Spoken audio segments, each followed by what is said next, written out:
Bible తీసి తెరిచి చూపించండి. దివ్య గ్రంథము, దివ్య గ్రంథము, ఎచటనైన చదివిన సహాయం దొరుకును. కష్టములు వచ్చినా దుఃఖములు కలిగిన విడువకుండా చదువుడి దివ్య గ్రంథం. ఏం గ్రంథం అండి ఇది? దివ్య గ్రంథం. దింపండి వందనాలు. ఒక ఆయన బైబిల్ గ్రంథాన్ని హీనపరచాలని అన్ని గ్రంథాలకు కింద పెట్టాడంట. బైబిల్ గ్రంథం పెట్టి అన్ని గ్రంథాలకి కింద ఉంది మీ గ్రంథం అంటే, విశ్వాసి బైబిల్ సారాన్ని ఎరిగిన వ్యక్తి అన్నాడట, కాదు, అన్ని గ్రంథాలకు మూలం పరిశుద్ధ గ్రంథమే, ఈ పునాది మీదే మిగిలిన గ్రంథాలు ఉన్నాయి అన్నాడంట.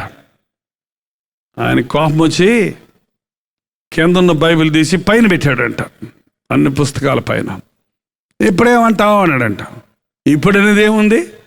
అన్ని గ్రంథాల్లో ఉన్నతమైన గ్రంథం, మొదటి గ్రంథం బైబిలే అన్నాడంట. ఆయనకి మళ్ళా కోపం వచ్చి ఆ పుస్తకాలు మధ్యలో పెట్టాడంట. ఇప్పుడేమంటావు అన్నాడంట. ఇప్పుడు అనేది ఏముంది? దేవునికి నరులకు సంబంధం కలుగజేసే, సామరస్యం కలుగజేసే, అందరినీ ఐక్యపరిచే గ్రంథం పరిశుద్ధ గ్రంథం అన్నాడంట. ఇంకేం చెప్తాడు ఆయన? సరేలేపో అని వెళ్ళిపోయాడంట ఆయన. మీ బైబిల్ విలువ మీకు తెలుసా? తెలుసానండి, 10 రూపాయలు ఇస్తా. అంత నవ్వుతారు చూడండి. 10 రూపాయలు ఇస్తానంటే ఏమన్నా చెప్తారు. ఓరో చెప్పమంటే నేను ఎందుకు చెప్పాలి? చెప్పండి, తెలుసా మీ బైబిల్ గ్రంథం? తెలియదని చెప్పండి. తెలుసు అన్నవాళ్ళు చేయి చూపించండి. తెలియదు అన్నవాళ్ళు చేయి చూపించండి. ఓకే, తెలిస్తే మీరు ఈ గ్రంథాన్ని జాగ్రత్తగా ప్రతిరోజు వాడతారు. ఎంతమందికి సెల్ ఫోన్ ఉందో చేయి చూపించండి. సెల్ ఫోన్ చూపిస్తే ఇంకా మంచిది, కానీ వద్దులేండి. చేయి చూపించండి. 6వ క్లాస్ అబ్బాయికి కూడా సెల్ ఫోన్ కావాలి ఇప్పుడు. పళ్ళుడిపోయిన అమ్మమ్మ గారికి కూడా సెల్ ఫోన్ కావాలి. ఊరే మనవడా, నాకు సెల్లు అది ఏందోరా, అది కొని పెట్టరా. సెల్ ఫోన్ను ప్రేమించినంత బైబిల్ను ప్రేమిస్తున్నారా? మీ సెల్ ఫోనే బైబిల్ అయితే ఎక్కడుంటుంది చెప్పండి? బైబిల్ ఎప్పుడు దగ్గరే ఉంటుంది. సెల్ ఫోన్ ఎక్కడ పెట్టుకుంటారు? బీరోలో పెట్టి తాళం వేస్తారటి. ఎప్పుడు జేబులోనో, పర్సులోనో, బ్యాగ్లోనో పెట్టుకుంటారు. ఏమంటే సెల్ ఫోన్ లాగా బైబిల్ని ప్రేమిస్తే బైబిల్ కూడా ఎప్పుడు మీ దగ్గరే పెట్టుకుంటారు. అవునా కదా? అప్పుడప్పుడు సెల్ ఫోన్ తీసి చూస్తుంటారు, ఏమన్నా ఎస్ఎంఎస్లు వచ్చినాయా, ఏమన్నా మిస్డ్ కాల్స్ ఉన్నాయా అని. అవునా కదా? మరి నిజంగా మీ బైబిలే సెల్ ఫోన్ అయితే అప్పుడప్పుడు బైబిల్ తీసుకొని దేవుడు ఏమన్నా మాట్లాడతాడా, దేవుడు ఏమన్నా చెప్పాడా, నాకేమన్నా వాగ్దానం ఉందా, నాకేమన్నా ఆదరణ దొరుకుద్దా అని బైబిల్ చదువుకుంటారు. ఆదివారం మాత్రమే బైబిల్ పెట్టుకుంటారు మీలో కొంతమంది. రోజుకి ఎన్నిసార్లు మీ బైబిల్ చదువుతారు? రోజుకి ఎన్నిసార్లు మీ సెల్ ఫోన్ చూస్తారు? ఎంత ఇంట్రెస్ట్గా ఎస్ఎంఎస్లు చూసుకుంటారే కానీ అంత ఇంట్రెస్ట్గా బైబిల్ ఎందుకు చదవరు? దేవుడు నాకేమన్నా ఎస్ఎంఎస్ పంపించాడేమో, దేవుడు నాకు ఒక సందేశాన్ని పంపించాడేమో అని బైబిల్ చదవాలి. అంతేకాదు, రాత్రి పడుకోపోయేటప్పుడు ఏం చేస్తారు? సెల్ ఫోన్ చూసుకొని పడుకుంటారా లేదా? ఏమేమి వచ్చినాయి అన్నీ చూసుకొని ఎక్కడ పెట్టుకొని పడుకుంటారు? తల దగ్గరే పెట్టి పడుకుంటారు. ఏదో డాక్టర్ గారు అయితే పర్వాలేదు, ఎమర్జెన్సీ కాల్ వస్తుందంటే. మామూలు వాళ్ళు కూడా పక్కనే పెట్టుకుంటారు బెడ్కి. మరి నిజంగానే నీ బైబిల్ సెల్ ఫోన్ అయితే బైబిల్ ఎక్కడ పెట్టుకుంటావు? నీ దగ్గరే పెట్టుకుంటావు. ఈవెన్ పడుకునేటప్పుడు దగ్గరే పెట్టుకుంటావు. మరి పొద్దున్నే లేచిన వెంటనే సెల్ ఫోన్ వాళ్ళు ఏం చేస్తారు? ముందేం గెలుగుతారు? సెల్ ఫోన్లో రాత్రి ఏమన్నా మిస్డ్ కాల్స్ వచ్చాయా, ఎవరితోడన్నా మాట్లాడాలా అని పొద్దునే మళ్ళీ ఫోన్ ఎతుకుతారు. మరి మీ సెల్ ఫోన్ బైబిల్ అయితే పొద్దున లేచిన వెంటనే నా దేవుడు నాతో ఏమన్నా మాట్లాడతాడా, ఈ రోజు కొరకు నాకేమన్నా వాగ్దానం ఇస్తాడా, ఈ రోజంతా నేనేం చేయాలో నాకు తెలియజేస్తాడా అని బైబిల్ని వెతుకుతారు. చూడండి, ఈ రోజున క్రైస్తవులు కూడా బైబిల్ సారం తెలుసు అన్న వాళ్ళు కూడా బైబిల్ను పక్కన పెట్టి సెల్ ఫోన్ నెత్తిన పెట్టుకుంటున్నారు. ఏంటంటే బైబిల్ను పక్కన పెట్టి సెల్ ఫోన్ కూడా పెట్టుకుంటున్నారు. తప్పా లేదా? తప్పా కాదా? తప్పేనా? తప్పు అని మూతి మీద ఒక దెబ్బ కొట్టుకోండి మీకు మీరే. మేము కొడితే కోపం వస్తుంది. తప్పు. సెల్ ఫోన్ ప్రేమిస్తూ బైబిల్ తెలుసు అని చెప్పాను చూడు, అది తప్పు. బైబిల్ నిజంగా ఎంత విలువైందో తెలిస్తే బాధ కలిగినప్పుడు బైబిల్ పట్టుకుంటాం, సంతోషం కలిగినప్పుడు బైబిల్ని వెతుకుతాం, సమస్యలో ఉన్నప్పుడు పరిష్కారాల కొరకు బైబిల్ చదువుతాం, ఎటుతోచని పరిస్థితుల్లో ఉన్నప్పుడు బైబిల్ని చదువుతాం, మనసు బాగున్నప్పుడు బైబిల్ చదువుకుంటాం. నాకు చాలాసార్లు మనసు బాగోకపోతే బైబిల్ చదువుకుంటుంటే నాకు ఎంత ఆదరణ దొరుకుద్ది.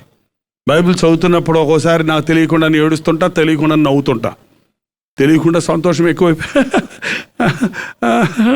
అనుకుంటాను. నేను ఏంటో దేవుడు చెప్పిన మాట గుర్తొచ్చి దేవుడు నా హృదయ స్థితిని నాకు చూపిస్తున్నప్పుడు, దేవుని విషయాలు, జ్ఞానమైన విషయాలు, విజ్ఞాన విషయాలు గమనించినప్పుడు ఆశ్చర్యం కలుగుతుంది. అబ్బా ఇదా సంగతి అని అర్థమవుతుంటుంది. చదవండి దయచేసి బైబిల్. పాస్టర్లు వచ్చి కొన్ని రోజులే మీటింగులు పెడతారు.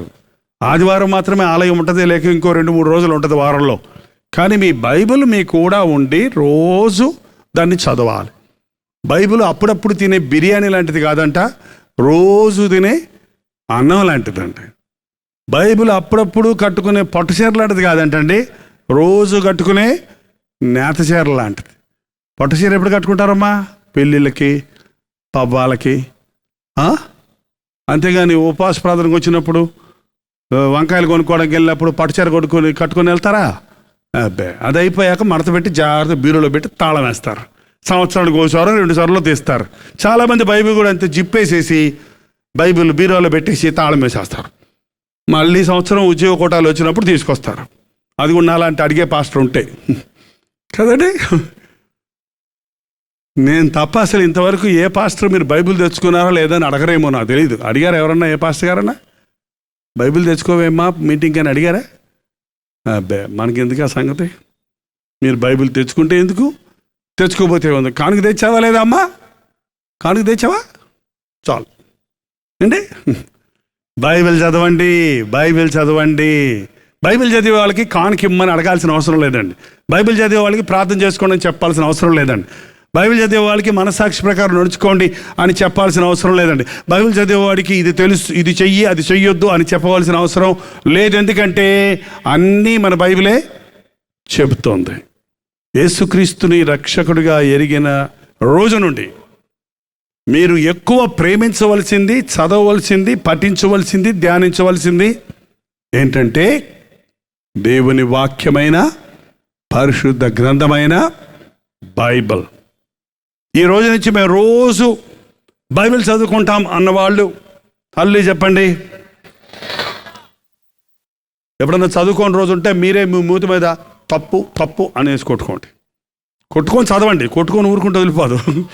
తప్పు అని చెప్పి అప్పుడన్నా బైబిల్ తెచ్చుకొని చదవండి. నేను వెళ్ళిపోయినా సరే తప్పు చేసినప్పుడు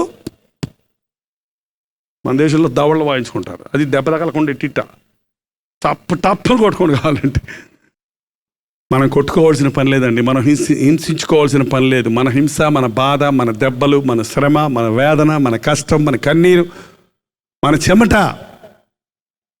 మన వేదన, మన రోదన, ఇవన్నీ యేసుక్రీస్తు మన కొరకు భరించాడు. మనం ఆయన అంగీకరించిన రోజు మనకు విడుదల, స్వస్థత, రక్షణ, సమాధానం, సంతోషం, ఆశీర్వాదం దొరుకుతుంది. నేను యేసయ్య చేత ఆశీర్వదించబడిన వ్యక్తిగా ఉండాలి అన్నవారు హల్లెలూయా చెప్పండి. హల్లెలూయా చెప్పిన వారు వెంటనే దయచేసి లేచి నిలబడండి. ప్రార్థనతో ఈ కూటాన్ని ముగించుకుంటున్నాం. ఇక్కడే నీ పాపాలు విడిచిపెట్టి వెళ్ళు. పాత పాపాన్ని మూటగట్టుకొని వెళ్ళకు, పాత జీవితాన్ని మూటగట్టుకొని వెళ్ళకు. దేవుని సన్నిధిలో నీ హృదయాన్ని సరిచేసుకోవాలి. నాకు సమాధానం లేదు, నాకు సంతోషం లేదు, నా పాప బతుకు నుంచి నేను విడుదల పొందలేకపోతున్నాను, భార్యాభర్తల మధ్య మాకు సమాధానం లేదు, మా బిడ్డలు వారి ఇష్టానుసారంగా బ్రతుకుతున్నారు, నీ నామాన్ని ధరించానే కానీ నా జీవితంలో ఆ శక్తిని నేను అనుభవించడం లేదు. అయ్యా, ఈ రాత్రి నా తప్పును ఒప్పుకుంటున్నాను, నా పాపమును ఒప్పుకుంటున్నాను. నీకు విరోధముగా నేను ఎన్నో తప్పులు చేశాను, వాటి కొరకై పశ్చాత్తాపడుతున్నాను, నన్ను క్షమించు నాయన, నా జీవితాన్ని మార్చు నాయన, నీ రక్తంలో నన్ను కడుగు నాయన అని నోరు తెరిచి ప్రతి ఒక్కరూ ప్రార్థన చేయాలి. నిజంగా నీ జీవితం దేవునికి ఇష్టమైన జీవితంగా ఉందా? పాపాలకు చోటిచ్చావా? పనికి మాలిన జీవితాలు నీలో ఉన్నాయా? లోకపు అలవాట్లు, లోకపు దృశ్యాలు నీలో ఉన్నాయా? ఒక్కసారి పరిశీలించుకో. చాలా ప్రాముఖ్యమైన సమయం ఇది. దేవుడు నిన్ను పరిశోధించే సమయం ఇది. అతి శ్రేష్టమైన సమయం ఇది. నీ పేరు జీవ గ్రంథంలో రాయబడే సమయం ఇది. ప్రార్థన. ప్రభువా, నన్ను నీ బిడ్డగా చేసుకోయ్యా, నన్ను సరిచేయ్యా, ఖాళీ అయిపోయిన నా జీవితాన్ని నింపు నాయన. బోళి బ్రతుకుతున్న నన్ను శక్తివంతునిగా చేయ్యా, సారవంతముగా చేయి నాయన. నామకార్థ స్థితిలోనికి దిగజారిపోయాను. జీవించుచున్నానని పేరుంది కానీ మృతుడిగానే ఉన్నానే. ఎన్నో వాక్యాలు వింటున్నాను, ఎన్నో మేలులు పొందుతున్నాను, అయినా నా బ్రతుకు మార్చుకోకుండా, నా బ్రతుకులో మార్పు లేకుండానే నేను మిగిలిపోతున్నానే. ఈ రాత్రి నేను విడిచిపెట్టనయ్యా. నువ్వు నన్ను ఆశీర్వదిస్తే కానీ నేను విడిచిపెట్టను. నువ్వు నన్ను మారిస్తే కానీ నేను నిన్ను విడిచిపెట్టను. ఈరోజు నీ ఆత్మశక్తిని నాకు ఇస్తే తప్ప నేను ఈ స్థలం నుంచి వెళ్ళనయ్యా. వెళ్ళి నేను మరలా పాపము చెయ్యనయ్యా. వెళ్ళి మరలా పాపము చేయనయ్యా. ఇక నువ్వు వెళ్ళి పాపము చేయకుము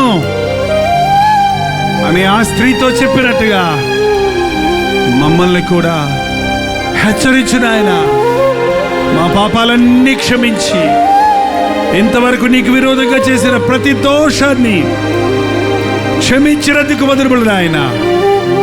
ఇక్కడున్న వ్యభిచారులను క్షమించిన ఆయన, ఇక్కడున్న త్రాగుబోతులను క్షమించము తండ్రి.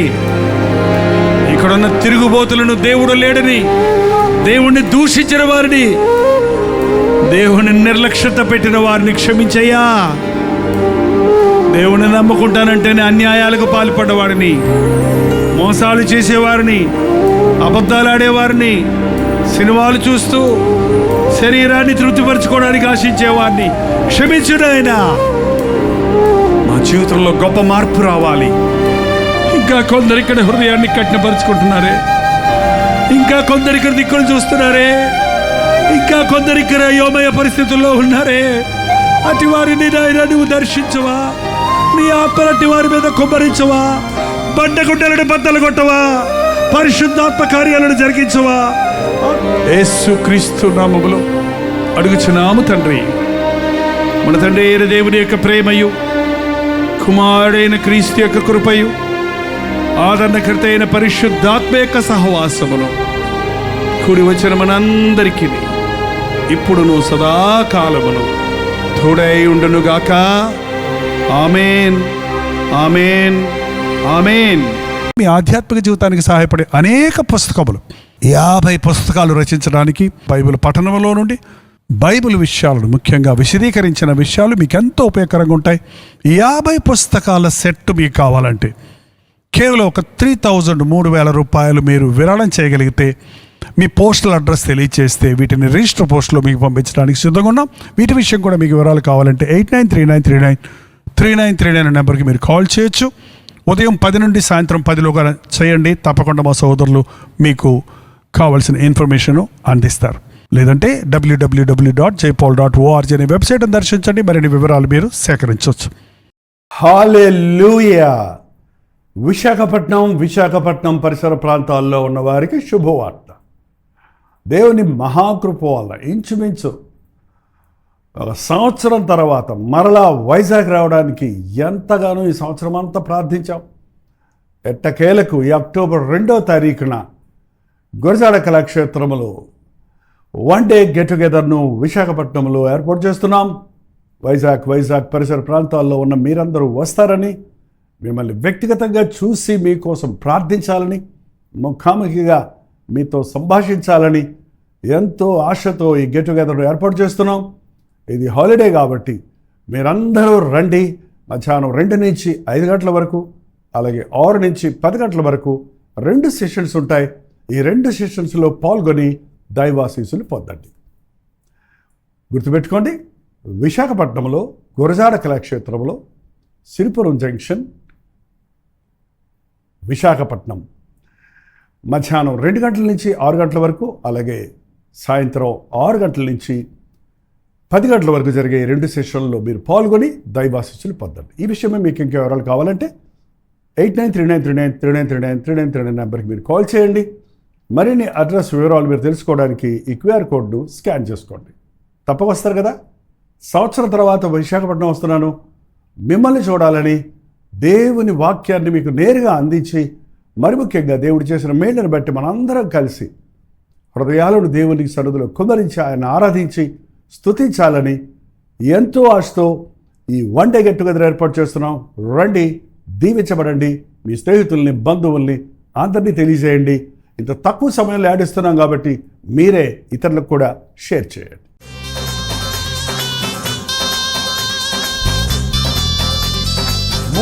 ముంబై పరిసర ప్రాంతాల్లో ఉన్న వారికి శుభవార్త. ప్రభు చిత్తమైతే ఈ సెప్టెంబర్ 24వ తారీఖు ముంబైలో గెట్ టుగెదర్ను ఏర్పాటు చేస్తున్నాం. Only 1 section. సాయంత్రం 5 గంటల నుంచి 10 గంటల వరకు జరిగే ఈ ఒకే ఒక మీటింగ్ మిమ్మల్ని ముఖాముఖిగా చూడాలని, మీకోసం వ్యక్తిగతంగా ప్రార్థించాలని ప్రభు ఇచ్చిన సందేశాలతో మీ దగ్గరకు వస్తున్నాం. రాగలిగిన వాళ్ళందరూ రండి. ఈ ఒక్క మీటింగ్ అయినప్పటికీ దేవుడు తన అద్భుత కార్యాలు చేస్తాడు, ఆశ్చర్య కార్యాలు చేస్తారన్న విశ్వాసంతో రండి. మన బంధకాలు చక్కకొట్టబడతాయి. మనకు కావలసిన విడుదల, జయము ఇవ్వడానికి, పరిశుద్ధాత్మని కార్యములు జరగడానికి ఎంతో విశ్వాసంతో ఎదురు చూస్తూ చెన్నై నుంచి మేము ముంబై వస్తున్నాం. ముంబైలో పలు ప్రాంతాల్లో ఉన్న మీరు కూడా రండి. ఈ పరిచయలో, ఈ మీటింగ్లో పాల్గొని దైవాశీస్సులు పొందండి. చిరునామా గమనించండి. మీకు అందరికీ తెలిసిన morning star school, cyan, Dharavi, Mumbai. ఇంకా ఈ విషయమై మీకు వివరాలు కావాలంటే ఈ కింద ఇవ్వబడినటువంటి నెంబర్లో మీరు కాల్ చేయొచ్చు, లేక వాట్సాప్ పెట్టవచ్చు. ఇంకా ఆధ్యాత్మికంగా మిమ్మల్ని బలపరచడానికి, మీ ప్రార్థనా అవసరతలు, భారాలను ప్రభు సన్నిధిలో ఉంచి మీ కొరకు విశ్వాసంతో విజ్ఞాపన చేయడానికి మేము ఆశ కలిగి ఉన్నాం. కాబట్టి రండి. దేవుడు తన అద్భుత ఆశ్చర్య కార్యాలు ఈ మీటింగ్లో జరిగిస్తాడని ఎదురు చూస్తూ రండి. దేవుని సన్నిధిని అనుభవిద్దాం, ఆయన్ని ఆరాధిద్దాం. మీ స్నేహితుల్ని, బంధువులను కూడా ఆహ్వానించాం. గుర్తుపెట్టుకోండి, సెప్టెంబర్ 24వ తారీఖు సాయంత్రం 5 గంటలకి morning star school, cyan, Dharavi, ముంబైలో 1 మీటింగ్ జరుగుతుంది. మిమ్మల్ని ముఖాముఖిగా చూడాలని, వ్యక్తిగతంగా ప్రార్థించాలని ఆశిస్తున్నాను. రండి, దీవించబడండి.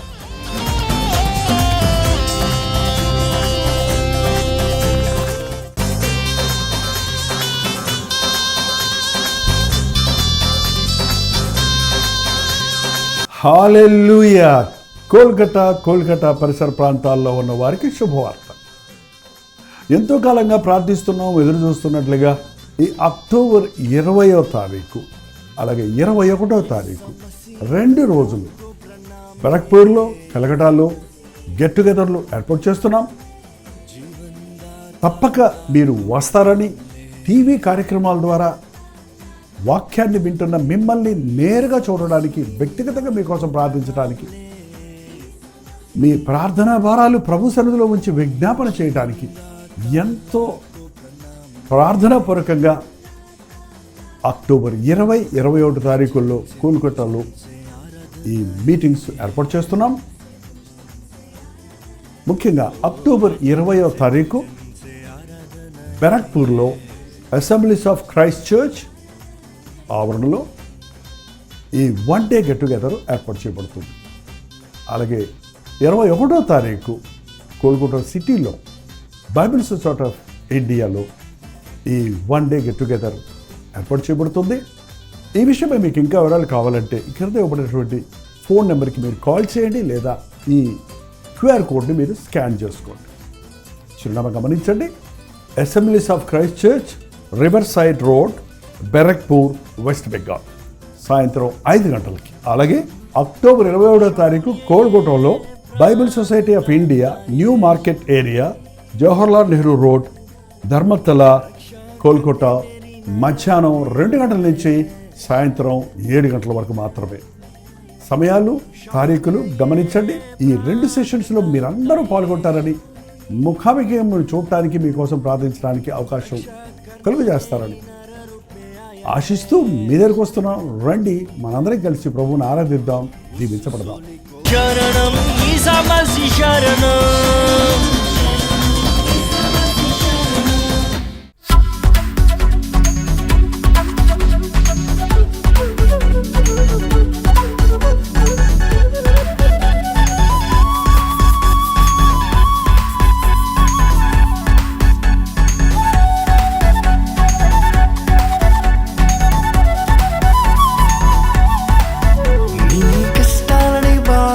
శ్రమలన్నీ తీర్చే అనాథుడు యేసే. నీ కష్టాలని బాధలన్నీ శ్రమలన్నీ తీర్చే అనాథుడు యేసే. ఆది నుండి ఉన్నవాడు ఆ దేవుడు, అద్భుతాలు చేసేవాడు నా యేసు.